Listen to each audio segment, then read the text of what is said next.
Disappointing season number 2 is over. We finished 5th again for the second year in a row after winning the league. And now we're going to win the league again this year. I promise you guys that 10 episodes time this will come back to haunt me. I'm almost certain. But I promise you, we're going to have a title challenge this year. We can do it. And hopefully, we will do it.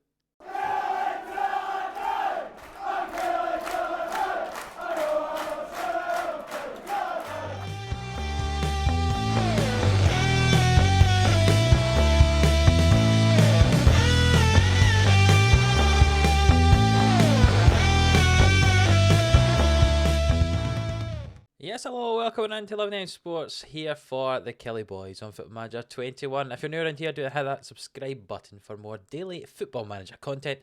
It's a good time to subscribe. We're just starting a new season with a fairly new look squad. You'll get to see as we talk through the transfers in today's transfer special. But before we do that, I want to show you how we've done so far this season. It's our first Premiership game of the year. You can see from the league table just above me there that we're the only team alongside Hearts who we play today who haven't played a game yet this season in the Premiership because we play on the Sunday. The reason for that is because we play in the Euro Cup 2 again, the Europa Conference League thing. We're playing in that again this year. I know. I've not shown you too many games to start off the season because, well, they were in the early qualifying rounds of the Conference League and the Betfred Cup. But I will show you how we got on. So you can see from the results up above us there, lots of wins, lots of greens, not conceding too many goals in it. We started off with Betfred Cup. Let's go through that. We played the first game against Albion Rovers. We won 9-0. We beat Edinburgh City 6-1. We beat Dumbarton 5-2 and Livingston 3-2 as well. I jumped through those quite quickly because there's some players you haven't met yet who will have scored some goals in that. So I didn't want you to look too closely at them before I go over who it is. But we ended up winning that Betfred Cup Group H quite comfortably in the end. 23 goals scored, 5 against. And it means in the next round we do play up against Hamilton, which is in the middle of August. Probably a game you're not going to see, but you never know. I'll see what happens. We also played in the Euro Cup 2, or the Conference League. I need to get the name for that in my head, against Trnava, the team from Slovakia. We beat them 2-0 away in Slovakia and 7-0 at home to win 9-0 in aggregate. And we now have got to Rad in the third qualifying round from the Serbian League. We're going to play against them as well soon. Again, you're probably not going to see that. In today's episode, we're going to show you some of the transfers and you'll get to see the game against Hearts as well, which is on the telly because we're playing on the Sunday, because we played on the Thursday night there. Let's get into the transfers. That's what you're here for. And let's start with the outs. There's been quite a few. So let's start with a player who you might not remember because he hasn't really done a lot for us. It was Ross Forrest. We signed him for £1.5 million from Hibs a few years ago. He played 9 games for us before going on loan to Dundee United in Inverness. And he's left on a free, and now he's going to Hearts. According to his star rating there, he's quite a good striker. So I'm worried what he's going to do at Hearts, but we do play Hearts today, so maybe we'll get to see exactly what he does when he goes up against us. But yes, he's left on a free, unfortunately. Not the best signing we've ever made. Another player we've sold is Finn Mooney here. He's went to Swansea for £5.75 million. We signed him for £300,000 off Crystal Palace. Sold him for £5 million. He played quite a few games a couple of years ago, not so much last year, and that's why I'm happy to sell him for £5 million. He really was a backup for us, and to get nearly £6 million for him was very good indeed. Another player we've sold is Minamino. He was only here for 6 months. He made a little bit of a loss on him, unfortunately. Sold him for £2.3 million to Genk. Looking at add-ons, it could get to 2.9, so we could end up making that money back, kind of breaking even on him. He ended up not being happy. He wasn't playing in the role he wanted. He wanted to play as a playmaker out in the wing, and we play with inverted wingers, so he wasn't too happy. So we happily sold him on, aged 33 years old. Another player is someone who you probably don't really remember that much. We bought last year several strikers, if you remember, and one of them was Eric Horshorn, or Horshakorn, I can't ever remember how to say his name. We only played 2 games for us. We loaned him to Motherwell, where he scored 5 goals in 14, and then we've sold him to Getafe for 2.7. So we made a profit on him, even though he's only played 2 games for us, which is not bad at all. One player who I'm kind of slightly disappointed, he's only gone out on loan, has João Francisco. He's went back to Brazil.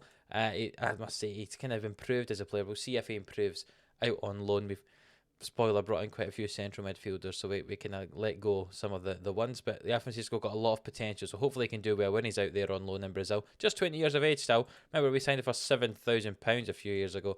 So hopefully he can develop and come back an even better player. That's San Francisco out on loan. Our former club captain has left the club, unfortunately. Jens Kastrup has went to Cordoba for £1 million. We signed him all the way back in the 2022-23 season for £100,000 from Colin. And he played lots for us in the first 5 years he was at the club. Not so much last year. And we've sold him for £1 million to Cordoba. He was happy to go. He's very much enjoyed his time at the club. He said, you never know, he might be back in the future in the coaching role if we get that far ahead once he's retired. You never know, but that's Jens Kastrup away to Cordoba. One who I am quite disappointed to have lost is Pepe Ortiz. He's went to Hoffenheim in the German Bundesliga. We signed for £1.5 million last year. Played 22 times for us. He wasn't really happy at the club, so we sold him for 2.4 to Hoffenheim. He's worth £5 million with them, which is slightly worrying. He looked a very good player, some good potential.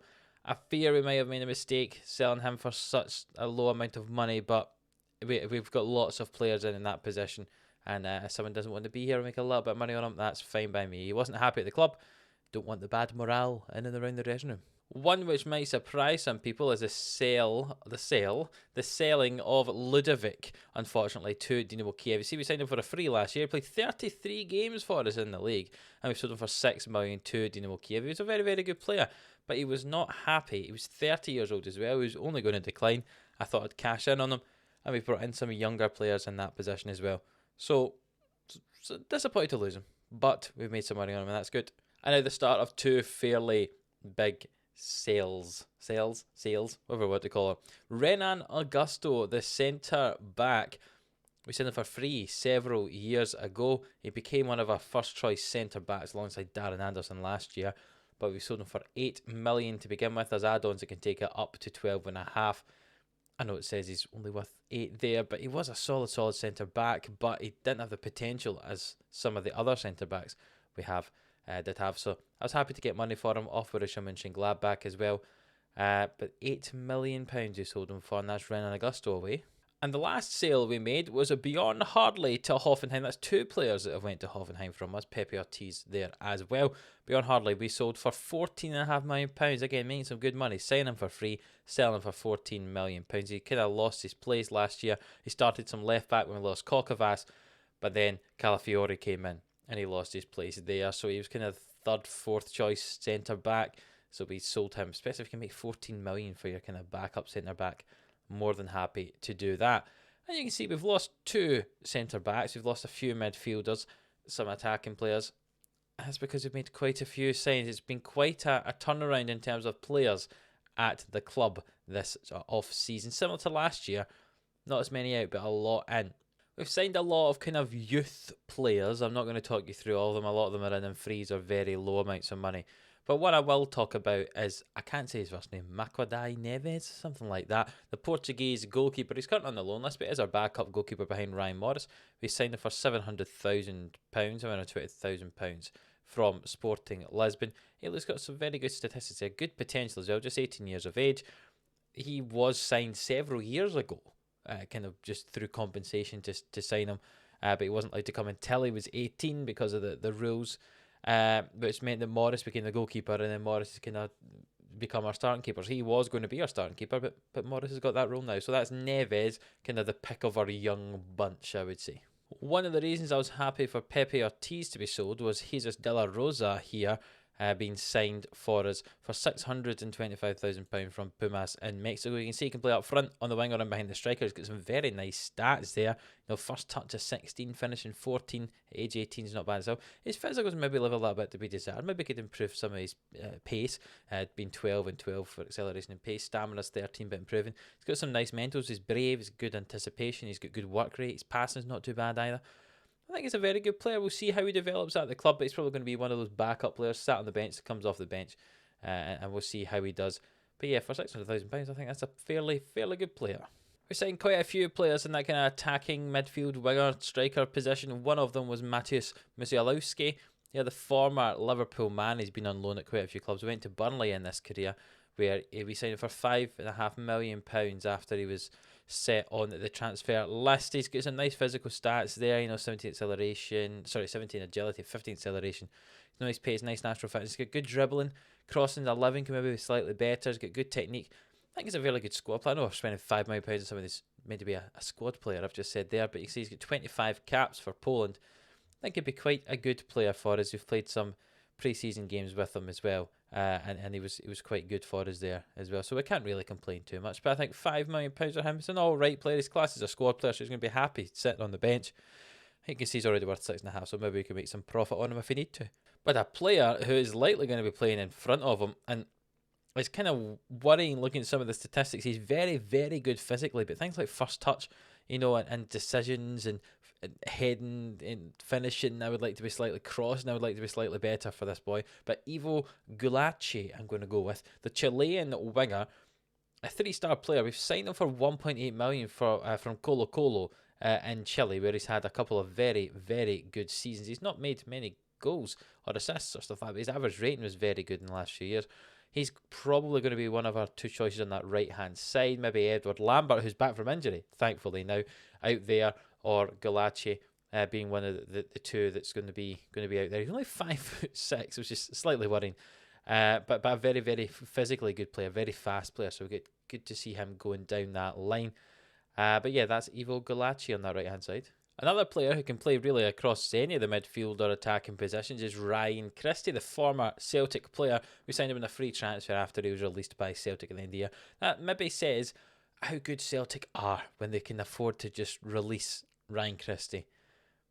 Yeah, we were more than happy to pick him up. He's actually going to be a backup player, another good player to have on the bench because he's so versatile, can play anywhere. He's got 70 caps for Scotland now, though still in the squad. Even though we didn't have a team, he was still playing in the Scotland team at the European Championships in the summer of this year. Some very nice stats there, including 17 flair, 16 work rate, 16 off the ball. He's got nice first touch. A lot of them kind of 12, 13, 14 area. Very solid. Defensively, maybe not the best, and obviously his physicals are starting to fall away. But technically, he's very good. Mentally, he's good. I think he'll be a good kind of role model in the dressing room as well for a lot of the players. That's Ryan Christie. And now we've got 3 central midfielders we're going to rattle through. Hence we sold Ludovic and loaned out Yao Francisco. We signed quite a few. We didn't even spend a lot of money on a lot of them here. Louis Sibley here we signed for free after his contract expired at West Brom in the Championship. He played all the games at West Brom, but for some reason did not sign a new contract, so we happily signed him. You can see lots of yellows there. Very well-rounded player. Can play at centre mid, at attacking mid, can play at left back, so he very easily could be our backup left back as well, or on the left hand side, but mainly going to play him in centre mid or in that left back position. Very good all round player. 7 million he's worth, so even if we only sell him after a year and don't really lose him, we're making some money on him. But that's Louis Sibley. Another player we signed for free is Daniel Stacey. The central midfielder can play defensive midfielder and attacking midfielder as well if need be. We signed him on a free after Chelsea released him. Didn't re-sign him to his contract. Again, another 3-star player can play in there. Some very nice physical stats. Some nice mentals down the bottom there as well, including vision and work rate. Good technique, good passing. A good kind of playmaker. That's exactly what we want in that position, alongside Velasquez in the middle. So there's going to be good competition for places here. And that's Daniel Stacey. And the last of our 3 central midfielders is Milos Vlalic. I'll go Vlalic. We'll say that. He's got some very nice stats. Determination 20, first touch 17, passing 17. A very good playmaker as well. Some nice physical stats. Not the best, but some nice ones. You can see he's improving as well through his training. He's a 3.5-star player, so slightly better than the others. We did pay 3.4 million though to sign him from Partizan Belgrade, but he looks a very good prospect, and I think that's going to be a starting partnership. Vlalic in there alongside Velasquez is likely going to be our starting midfield partnership. 2 big players to talk about, 2 big signings. One of them cost us some money, one of them did not. Miladan Kraneta. He is 21-year-old Serbian. We are going to play him up front, and I think he's going to be our first choice striker if Edward Lambert does not play up front. Dribbling 16, first touch 17, some very good physicals. 17 flair, technique 14. His finishing is only 10, which is worrying. But we signed him from Arsenal for £11 million. We actually tried to sign him last year when Arsenal signed him from Partizan Belgrade, but we didn't get him, and then Arsenal chose to sell him this year after he fell out with him, and I was happy to sign him for 11. I think he's worth £11 million. I know it says he's only worth 6 at the moment, but we've got him on a contract for the next 4 years. There is no sellout clause, no automatic release clause in it. So he will be a player for us, someone who can develop. 3 stars now, potential 4 up to a 5-star player. He looks good. If he can just improve that finishing, I think he's going to be a cracking striker. He could be very dangerous for years to come. And we obviously quite like going through Serbia for some players because we've found another one. Remember, we had Radovan Lukic and we've had loads of different players from Serbia. Stefan Milicevic, you can see here, 4.5-star current ability. He's a great defender. The worrying thing about him is he does have a minimum fee release of £6 million in his contract because we signed it for free from Red Star Belgrade. I'm trying to get him to sign a new contract, even though he's only been here a month, to get rid of that. But he's much too good for this football club, and that's why he's got that in it, and he's definitely going to go somewhere, almost certainly in January. He already had people who are interested in this summer for him, and it's still not finished this window either. But look how good he is. He's got amazing tackling, 16, marking 15. This is going to be one of the best players at centre back for quite a while. He was only 6'1", maybe to do with a couple extra inches in height. But look at all those physical stats there. The worst one being acceleration at 12. He's a good player.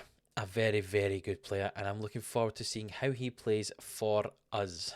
So that is all the signings we've made. It's quite a few signings. And if you look at what our assistant says our best 11 is going to be, it'd be Morris in goal, Milicevic and Anderson at the back, Magallanes on the right, Calafiore on the left, Velasquez and Vlalic in the midfield, Hamill in front of them, Galacci on the right, Booker on the left, and Edward Lambert up front.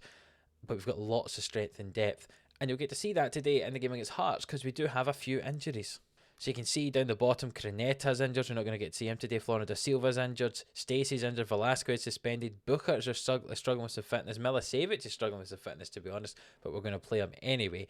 And this is the team that we are going to go with. And I've just noticed here a player who's returned that you might not remember. Do you remember Ljubomir Jovic, the attacking midfield player we signed last year for £6 million? He did not have a work permit though, and we had to send him out on loan to Utrecht. Well, he now does have a work permit. You can see he's a very good player. Another one of our Serbian players who we like to sign. He does not have a release clause in his contract. I need to check that because some of the players do, unfortunately. You can see he's a very well-rounded player. Another Serbian player, as I say, that we've managed to snipe here. But he could be very good as well. But he's typically will be the backup to Ryan Hamill attacking mid. But today he gets a game because Hamill's dropping back to fill in for Velasquez. But yeah, it almost feels like a new signing, even though it's not. So he's playing that attacking mid for us there. So the team for this game: Morris, Milicevic, and Anderson. Magallanes, Calafiore, Hamill, Vlalic, Jovic, Galacci on the right. Lambert's going to play on the left, and Alan Graham up front. Obviously, Booker is struggling for fitness. He sits on the bench. The bench has also got Misialowski, De La Rosa, Christie, Sibley, Maza, and it says McGowan, but we'll bring on Neves to play that. The reason McGowan was on the bench is because we're playing in Europe, and again, with registration rules, I couldn't register Neves because we don't have enough spaces. I play up against Hearts here, and up front they do have Ross Forrest, so we'll see how we do against this team. One other thing to note is that our new club captain, I have given it to Ryan Morris, the 17-year-old goalkeeper we have at the moment. He's become the club captain.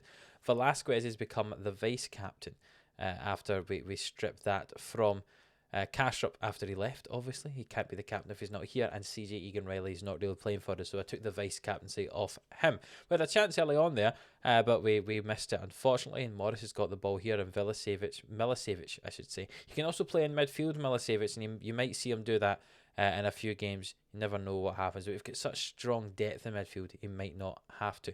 Jovic with the ball, finds Magallanes on the overlap. Can it come in toward Graham? And Alan Graham scores. It says his 7th goal of the season. That's because he scored so many goals in the Betfred Cup and in the 7-0 win against Trnava as well in the Conference League. You can see some nice play there. Jovic with the ball to Magallanes, who brings that across goal, and Alan Graham into the front post, and we go up 1-0 after 15 minutes here. Well, we went up 1-0 after 15 minutes, and there was no more highlights in the rest of that half, so I'm going to say give the fans something to cheer about. It kept them calm for some reason. It's going to be a very long episode this, I apologise. We had a lot to talk about the transfers, and we've got this first game obviously, so the fact there's not too many highlights means it wouldn't be too long. Milicevic nearly with a headed goal. He scored a couple of headed goals earlier on this season. He actually nearly scored a hat-trick of them if it wasn't for an offside in one of the Betfred Cup games. But Heart of Midlothian do have a chance here. Adaramola, and it's just wide of the goal. Never troubling Morris there. And now we're gone, and we're still up 1-0. Most of the ball controlling again. Expected goals, to be honest, isn't that great. It's been a bit of a boring game, it looks like, for anyone watching in these stands. Calafiore come off, and Sibley is mainly that backup left back for us. Though it says he's a midfielder, Left back is mainly where he's been playing for us during this season so far, during the kind of off season and through the Betfred Cup and stuff. Morris collected that quite easily from the corner and then just kicked the ball straight to them. But Sibley finds Galacci, who plays it toward Graham, who's up there all by himself. He had 9 defenders around him. Jovic has got it now, though he hits it from long distance. And that's away for a goal kick. I'm going to make a couple of substitutions here. There's some people dead on their feet, including Ryan Hamill. So we'll drop Jovic into midfield and we'll play Ryan Christie attacking midfield. I don't know who else. Edward Lambert can come off and bring on Roman Booker to play a few minutes on that left-hand side to get him back for some fitness. You can see we're winning 1-0, still winning 1-0, and it looks like we're going to come away with this 1-0 victory. A nice way to start the season.